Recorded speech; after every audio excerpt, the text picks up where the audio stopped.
তোমারটা নফল হয়ে গেল, তোমার তো ফরজ হয়ে গেছে। তখন একজন বলল, ইয়া রাসূলুল্লাহ, আমি তার সাথে জামাতে পড়বো।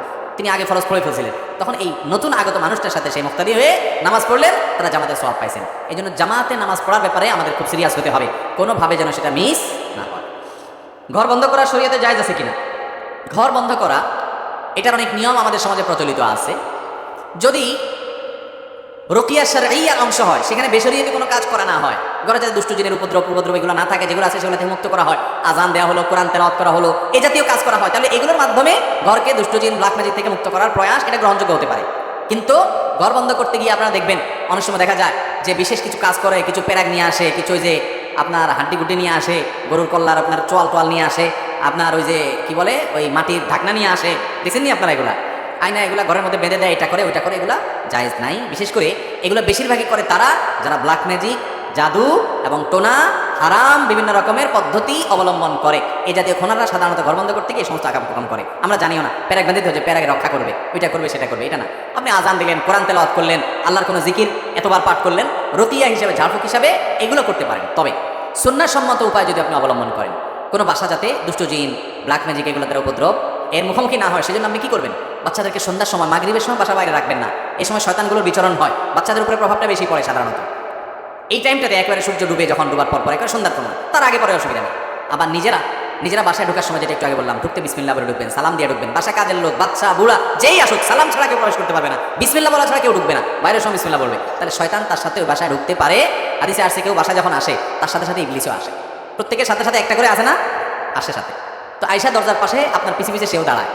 আপনি মোবাইল টিপতে মোবাইলে কথা বলতে হুট করে ঢুকে পড়ছেন, ইবলিস তখন খুশির চলে বলে, যাক, ঢুকার সুযোগ পাইছি আজকে। আর যদি আপনি বিসমিল্লাহ বলে ঢুকেন, ইবলিস বলে, হায় হায় রে, লা মাবিতা, আজকে এখানে রাতে আর থাকার সুযোগ হলো না। আমরা টের পাই না আমাদের জিন্দেগিতে কিভাবে বরকত চলে যায়। এই জন্য বাসায় সবাই, যত মানুষ ঢুকবে বাড়িতে, ঘরে ঢুকার সময় কি করে ঢুকবে? বিসমিল্লাহ। আবার বের হওয়ার সময়, খাওয়ার সময় বিসমিল্লাহ, স্ত্রী সবার বিসমিল্লাহ, বাথরুমে যাওয়ার সময় বিসমিল্লাহ, প্রতিটা কাজে বিসমিল্লাহ বললে ইবলিস আর সুযোগ পায় না, চান্স পায় না। এই জন্য বাসা বাড়ি থেকে এগুলোকে ঝেঁটিয়ে বিদায় করতে চাইলে এই সুন্নাহসম্মত আমলগুলো হলো সবচেয়ে বড় আমল, ইনশাআল্লাহ। প্রেমের বিয়ে জায়েজ আছে কিনা? কখন বাবা মা না মানে, বুঝি নাই প্রশ্ন, যাই হোক। যতক্ষণ বাবা মা না মানে। ভাই, প্রেমের বিয়ে আবার কি জিনিস?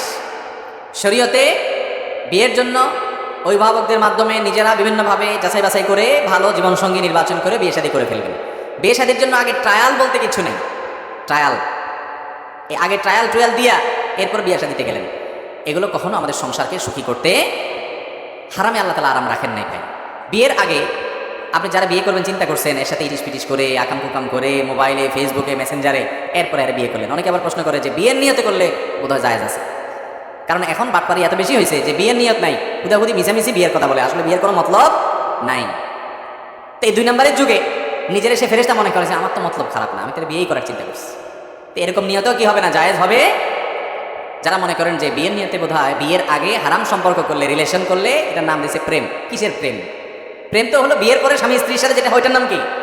এটা হলো 2 নম্বরই। এটা যদি প্রেম হয় তাহলে 2 নম্বরই কারে বলে? বিয়ের পরের যেটা হয় সেটা হলো 1 নম্বরই। সেটা হলো বিয়ের পরে স্বামী স্ত্রী একে অন্যকে ধোকা দেয়, এরকম ঘটনা ঘটে খুব কম। কিন্তু এই প্রেম নামে যেটার নাম দিয়েছেন আপনারা বিয়ের আগে, এইটাতে বেশিরভাগই হয় 2 নম্বরই। ঠিক না ঠিক? শুধু টাইম পাস, বদমাইশি ছাড়া আর কিচ্ছু। এমনকি নিয়ত যদি ভালো হয় তাতেও লাভ নাই, কারণ কোরবানির নিয়তে যদি কারো গরু চুরি করেন, জায়েজ হবে? কি বলেন? কোরবানির নিয়তে গরু চুরি করা যেরকম না জায়েজ, বিয়ের নিয়তে প্রেম করাটাও, কথা কি বুঝাতে পারছি? বিয়ের আগে স্বামী স্ত্রী মানে একটা বেগানা পুরুষ একটা বেগানা মেয়ে সম্পর্ক রাখতে, ঘরে ঘরে যুবকরা আজ এরকম আক্রান্ত, ঘরে এমন যুবক পাওয়া যায় না যার জীবনে 2-4টা এরকম আকাম কুকাম করেনি। ঠিক না ঠিক? আহা, যে যুবক তার যৌবনকে কালিমা মুক্ত রাখতে পেরেছে, সেই যুবকটি হলো জান্নাতি যুবক ইনশাআল্লাহ। সেই যুবক আল্লাহর আরশের নিচে ছায়া পাবে। সেই যুবক বুক চেতিয়ে বলতে পারবে, আমার চরিত্রে কখনো কালিমা লাগতে পারে নাই, অথবা কালিমা লেগেছে, আল্লাহর ভয় আসার সঙ্গে সঙ্গে আমি ফেরত এসেছি, আর কখনো আমি সেখানে ব্যাক করতে পারি নাই। এরকম যুবকের সংখ্যা সমাজে খুবই তলে তলে তলে তলে তলে তলে এই তথাকথিত প্রেমের রোগে আক্রান্ত। আল্লাহ তাআলা আমাদের যুবক ভাইদেরকে হেফাজত থাকার তৌফিক দান করুন। ভালোবাসা সব জমায় রাখেন যুবকরা, কার জন্য? বইয়ের জন্য। ও জায়গায় কুজায়গায় প্রেম টেম নাম দিয়া ভালোবাসা খরচ করে ওই জায়গা মতে খরচ যখন করতে যাবেন, তখন দেখবেন ভালোবাসা আতায় আর পাইতেছেন না, টান পড়ে গেছে। সফট ড্রিঙ্কসের জাঁচের মতো এটা। সফট ড্রিঙ্কস এটা যখন খুলে ফেলবেন, গ্লাসে ঢালবেন, খাবেন, ব্যবহার করবেন, এরপরে মুখ আটকাইলে ওই আগের জাঁচ আর থাকবে না। এই ভালোবাসা আল্লাহ যা দিছে সব জমায়েত হন।